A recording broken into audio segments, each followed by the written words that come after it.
Ce journal vous est offert par le FPI, Fonds des promotions de l'industrie, votre partenaire privilégié pour la réussite de vos projets.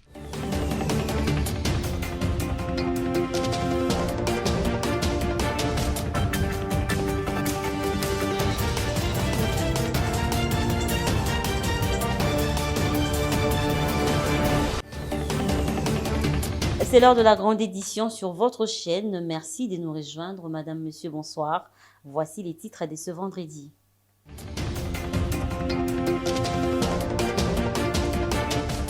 Le président Félix-Antoine Tshisekedi a reçu en audience les gouverneurs de quelques provinces à la Cité de l'Union africaine. À l'ordre du jour, le développement de ces provinces respectives. Et puis le directeur général intérimaire du FPI, Jean-Claude Kalenga, tient à la redynamisation du partenariat avec la firme italienne Self-Globe sur la mise en service des unités modulaires de transformation industrielle et la formation des formateurs de PME en agro-industrie à l'université Camerino en Italie. Et enfin en sport, le sélectionneur des Léopards seniors, Sébastien Desabre, assiste Otis Ngoma dans l'encadrement des Léopards locaux à 48 heures du match retour aux prises avec les Sao du Tchad ce dimanche 4 septembre. Voilà tout pour le sommaire et voici l'actualité de ce vendredi. Le président de la République démocratique du Congo, Félix-Antoine Tshisekedi, a reçu en audience les ambassadeurs de la République démocratique du Congo, récemment nommés et accrédités, conduits par le ministre des Affaires étrangères. Il s'agit notamment des ambassadeurs du Ghana, Libéria, Corée du Sud et Canada. Les détails dans ce reportage de la presse présidentielle.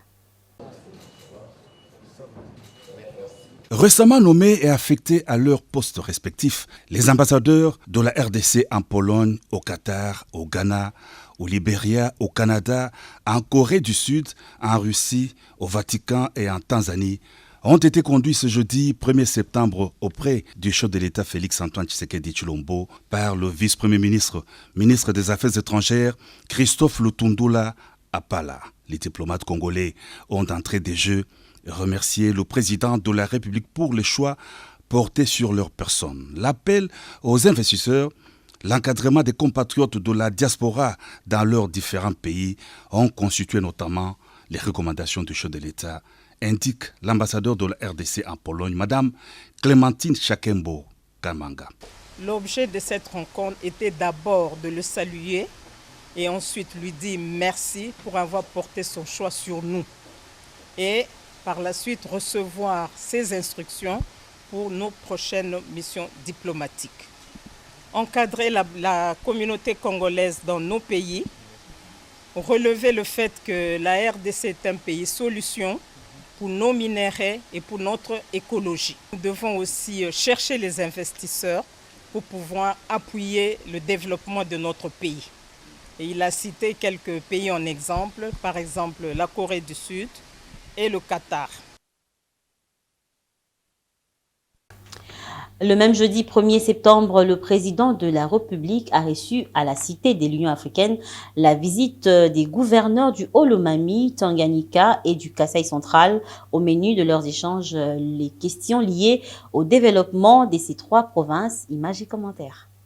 Pour la route de Kananga-Kalamambouji, nous venons de nous mettre d'accord avec l'autorité, le chef de l'État, que le 10, il sera à Kananga pour le lancement des travaux de Kananga-Kalamambouji, qui est une route salutaire pour la province et pour l'espace Grand Kasaï. Katende, où en est-on? Les travaux sont toujours en arrêt, qu'est-ce qui se passe? Oui, effectivement, c'est comme ça. Nous avons échangé longuement avec le chef de l'État. Je pense que lors de son arrivée à Kananga, on aura pu certaines solutions à trouver ensemble pour voir qu'est-ce qui reste à faire et puis qu'est-ce que nous allons faire.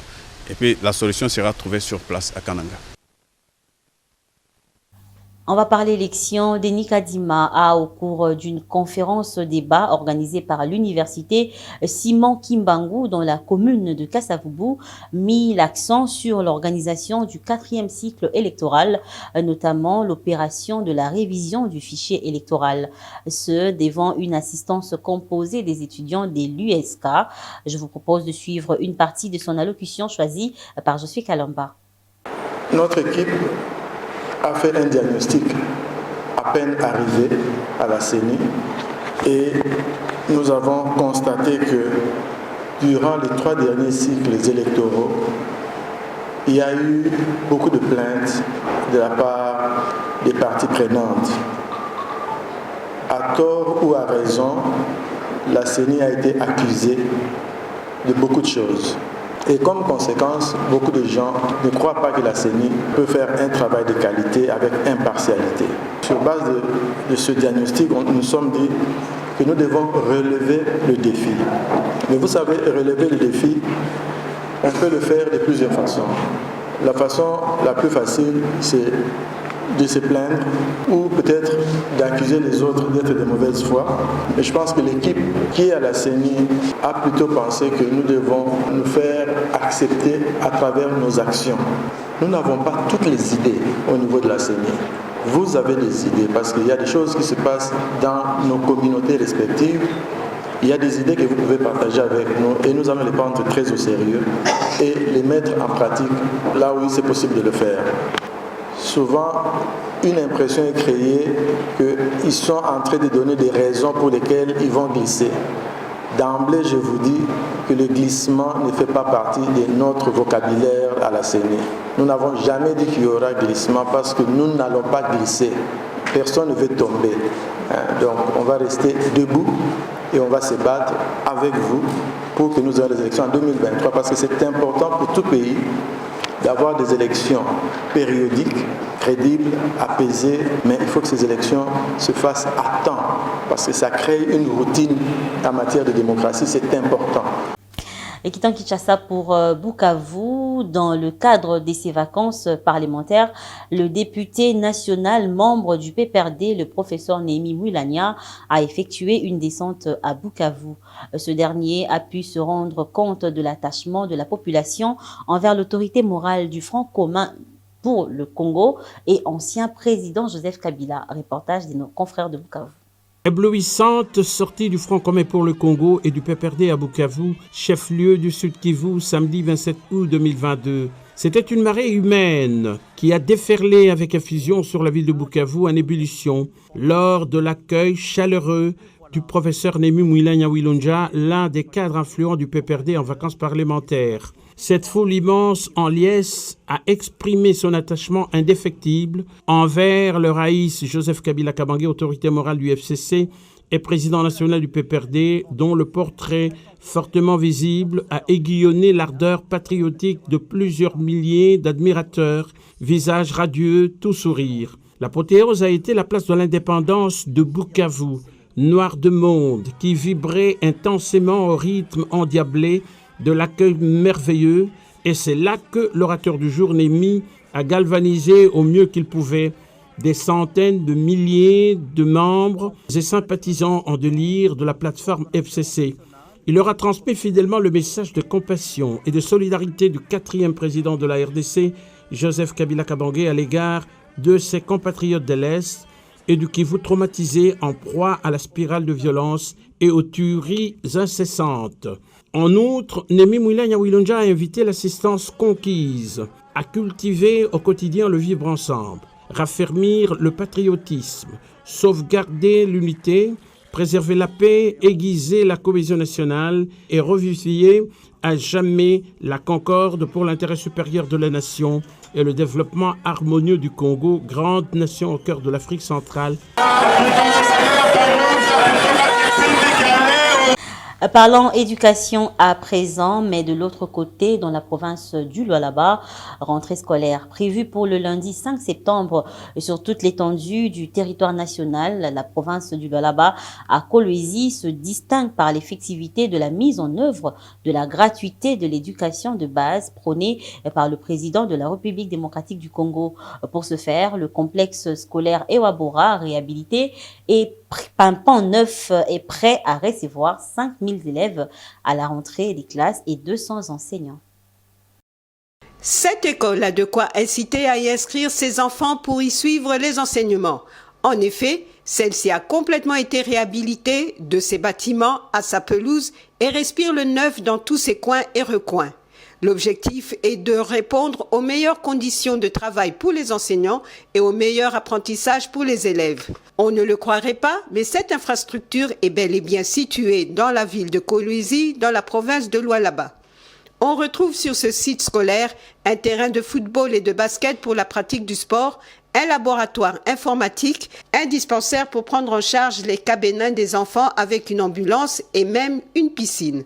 Cette réhabilitation s'inscrit dans l'engagement du chef de l'État Félix Tshisekedi de doter la RDC de futurs cadres bien formés pour sa relève à travers une instruction de qualité par la réalisation de la gratuité de l'éducation de base sur tout le territoire national. Ce complexe scolaire est ainsi la preuve de l'effectivité de ce programme avec 41 739 écoles opérationnelles de 1960 à 2011 avant la mise en œuvre de la gratuité, passée à 64 788 écoles après la gratuité, soit une augmentation de 23 049 écoles.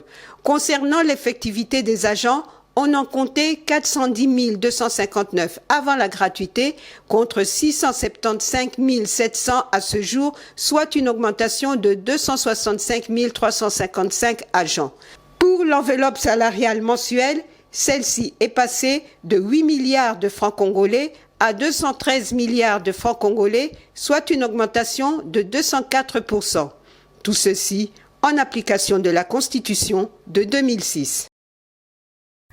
Et en Ituri, un plan de sécurisation de 5 territoires de l'Ituri a été adopté par les acteurs étatiques et structures de la société civile de l'Ituri afin d'appuyer les actions déjà menées par l'administration militaire.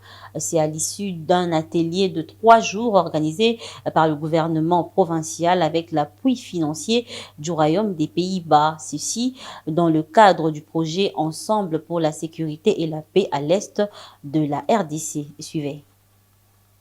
La province de l'Ituri dispose désormais d'un plan opérationnel de la mise en œuvre du plan d'action de sécurité des territoires. Ce plan a été validé à l'issue de 3 jours de travaux au cours d'un atelier organisé à l'intention des acteurs étatiques, acteurs de la société civile et autorités provinciales. Objectif, faire le suivi et la coordination de la gouvernance sécuritaire et judiciaire pour renforcer la cohésion sociale, a dit l'inspecteur provincial de la territoriale, Godefroy Kouanza, qui a lu les recommandations. Il était question d'identifier les actions à mener par les autorités provinciales dans le plan locaux de sécurité des territoires d'Aru, Djougou, Irumu, Mahagi et Mambasa, en vue d'éliminer les causes majeures des principaux problèmes sécuritaires, de déterminer les indicateurs et les responsables de la mise en œuvre de chaque action. Cet atelier vient en appui aux actions de l'administration, a reconnu l'administrateur du territoire de Mahagi.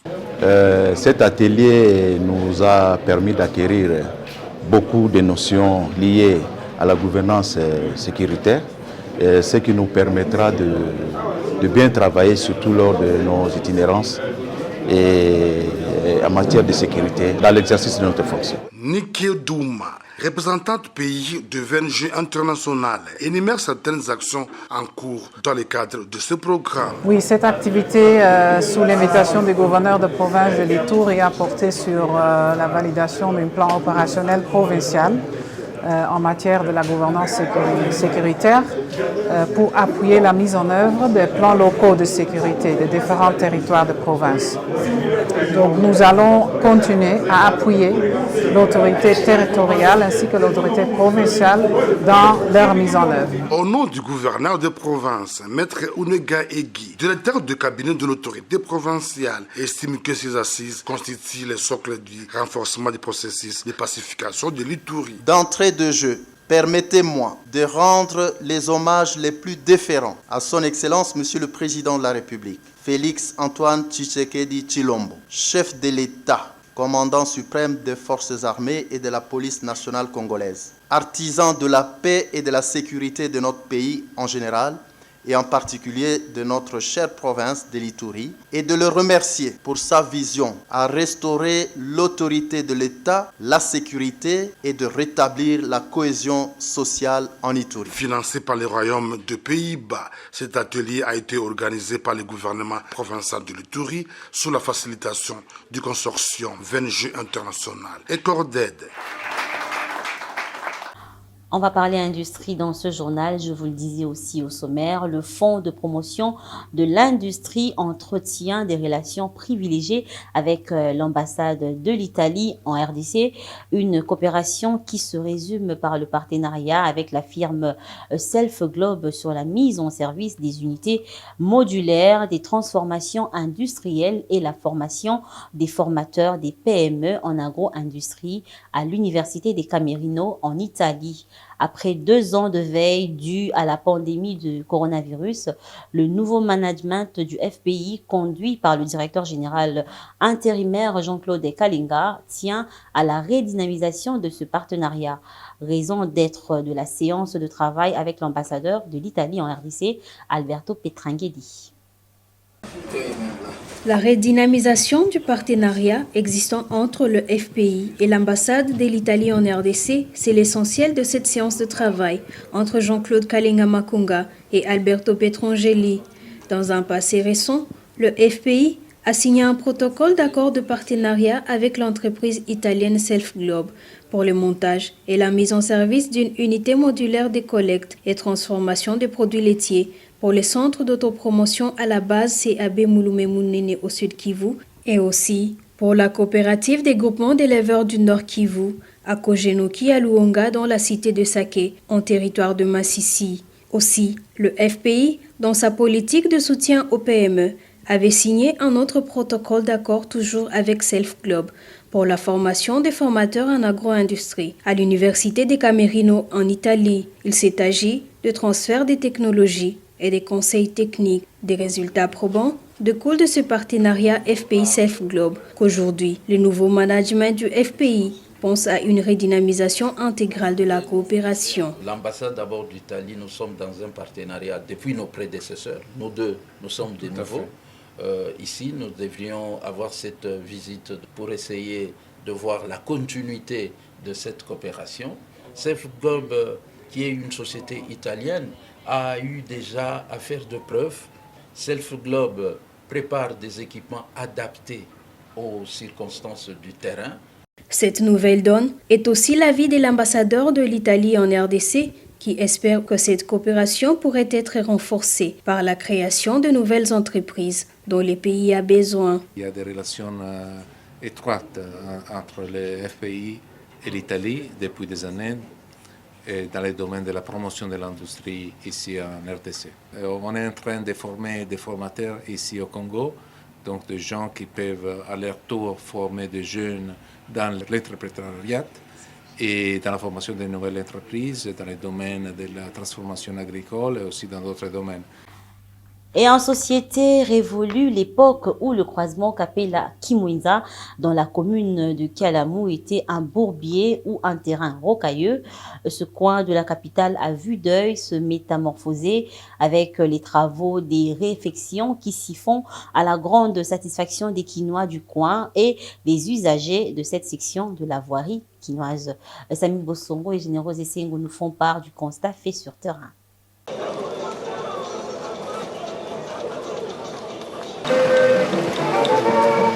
Le croisement Kapela-Kimwenza dans la commune de Kalamou est en train de prendre sa cure de jouvence ou de rénovation. C'est un spectacle d'enjeux lourds en activité qui pour compacter la caillasse sur la chaussée, qui pour aplanir la voie et qui pour y verser de l'eau qui s'offre à quiconque emprunte cette section de la voirie urbaine de la capitale Kinshasa. Ici et là sont posés du sable, de la caillasse et des structures métalliques qui servent à la fabrication des dalles. Les travaux de réfection de cette voie se réalisent à la satisfaction des Kinois. Je crois que même le passage de la malade par rapport aux écologies, je crois aussi. Cependant, des usagers de ce tronçon routier formulent des recommandations aux autorités. Ça allait bien pour l'infrastructure de l'évolution, j'ai beaucoup aimé. Mais il faut aimer Matina Souka parce que des fois, on va banda mais Masuka là. L'essentiel est ça, les babani va comme sortir la Souka. Voilà on met à plaisir la mission dans le quartier. C'est là où c'est ce et baby, l'État continue à faire c'est pas seulement pour la non, à continuer avec ça aussi sur bani pour la parce que j'ai aussi impressionné quand on a eu qui fait que parce que ça va là. C'est là il faut une chose qui permet de mettre de là mon On espère que les autorités vont s'impliquer pour que ces travaux se terminent avant le retour imminent de la saison de pluie. Et un mot de sport dans ce journal, l'émancipation du sport féminin sous d'autres cieux n'a pas échappé aux panélistes des Mbouela Lodge, d'où la présence des femmes est remarquable. Ces derniers ont tenu à marquer leur présence dans ces assises en évoquant les difficultés que rencontre la femme congolaise dans la pratique du sport en République démocratique du Congo, mais aussi elles ont tenu à s'enquérir des avantages qu'offre la loi sportive. Regardez. Présente dans les 6 commissions des États généraux du sport qui s'y tiennent à Mbouela Lodge, la femme congolaise prend une part active aux travaux en panel et tient à jouer un rôle non négligeable, estime Mado Ekene. Nous sommes là, nous sommes permanentes presque dans toutes les commissions, mais je crois qu'il y a un grand lobbying qui s'est fait au niveau de toutes les fédérations avec les hommes et je crois que nous allons obtenir des bons résultats. On a compris qu'il y a longtemps que les femmes ont négligé ces secteurs. Alors que c'est un secteur qu'il faut vraiment que les femmes au féminin l'exploitent.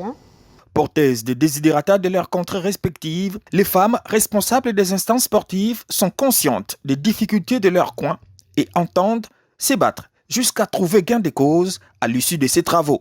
Personnellement et franchement, je n'avais pas eu le temps de parcourir toute la loi sportive, mais depuis que je suis là, je me suis dit, mais oui, mais pourquoi tous ces gâchis, pourquoi tous ces temps perdus? Et voilà, je me vois déjà dans ces grands exploits. Il y a une grande différence par rapport à ce que j'étais venue. Et maintenant, après ces assises, franchement, il y aura beaucoup de changements. Les assises, vraiment, ça nous réconforte vraiment parce que c'est quelque chose qui est très essentiel et qui est vraiment très important. Je connais au moins nos problèmes, je connais au moins nos préoccupations du Tanganyika. Je suis en train de faire en sorte que ça puisse passer pour l'amélioration de notre province. Il est donc certain que les résolutions de ces assises porteront également une empreinte du gender congolais. Sport toujours 48 heures avant le deuxième acte de la double confrontation RDC contre le Tchad dans le cadre des éliminatoires CHAN 2023. Les léopards locaux continuent à peaufiner leur préparation. Les hommes de Tisngoma ont bénéficié ainsi de l'apport du sélectionneur des léopards seniors Sébastien Desabre qui accompagne le staff de Tisngoma depuis le match aller au Cameroun. Ce dernier rappelle les pourquoi de la présence de Desabre sur cet extrait choisi par Idriss Kalombo. Oui, ça se passe très bien, la tension commence à monter crescendo, hein, donc là il nous reste, on est à J-3, donc il nous reste 2 séances d'entraînement, demain à l'heure du match, hein, on va s'entraîner demain à 17h, et puis le surlendemain, donc ça se passe très bien. Une séance d'entraînement de ce jour avec la participation de Sébastien Desabre. Oui, mais écoute, Sébastien, déjà moi, on se connaissait bien avant en France. Deuxièmement, quand il est arrivé, je crois quand même que c'était à moi de l'accueillir parce que c'est notre équipe qui est en compétition en ce moment. On a eu aussi le plaisir de passer toute la semaine avec. Il nous a accompagnés là-bas et puis il suit tous nos entraînements, il encourage les garçons. Il est là aussi pour essayer de superviser, voir avec qui il peut commencer parce que les premiers éléments qu'il voit, c'est les locaux. Donc, étant que les professionnels ne sont pas là, donc ça lui donne un peu une certaine des idées, des sélections. Sachant qu'aujourd'hui, c'était une journée qui est un peu beaucoup plus libérée dans nos esprits, j'ai invité Sébastien qui participe avec nous. On lui accordait une vingtaine de minutes aussi de l'heure qu'on avait fixée comme temps de travail, qu'il anime la dernière partie qui s'est faite.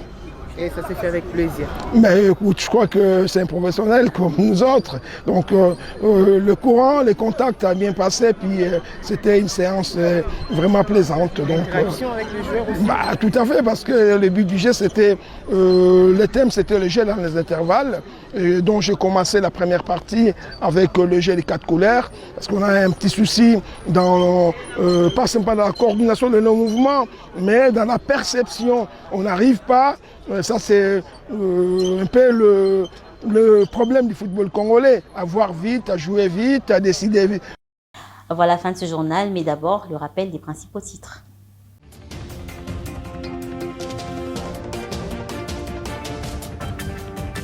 Le président Félix-Antoine Tshisekedi a reçu en audience les gouverneurs de quelques provinces à la Cité de l'Union africaine. À l'ordre du jour, le développement de ces provinces respectives. Et puis le directeur général intérimaire du FPI, Jean-Claude Kalenga, tient à la redynamisation du partenariat avec la firme italienne Self Globe sur la mise en service des unités modulaires de transformation industrielle et la formation des formateurs de PME en agro-industrie à l'université Camerino en Italie. Et enfin en sport, le sélectionneur des Léopards seniors, Sébastien Desabre, assiste Otis Ngoma dans l'encadrement des Léopards locaux à 48 heures du match retour aux prises avec les Sao du Tchad ce dimanche 4 septembre. C'est ainsi que s'achève ce journal. Merci de votre attention soutenue et votre fidélité. Prenons ainsi rendez-vous pour un autre jour et ce sera avec le même plaisir. Mais dans l'entretemps, portez-vous bien et que Dieu bénisse la République démocratique du Congo. Bonsoir chez vous.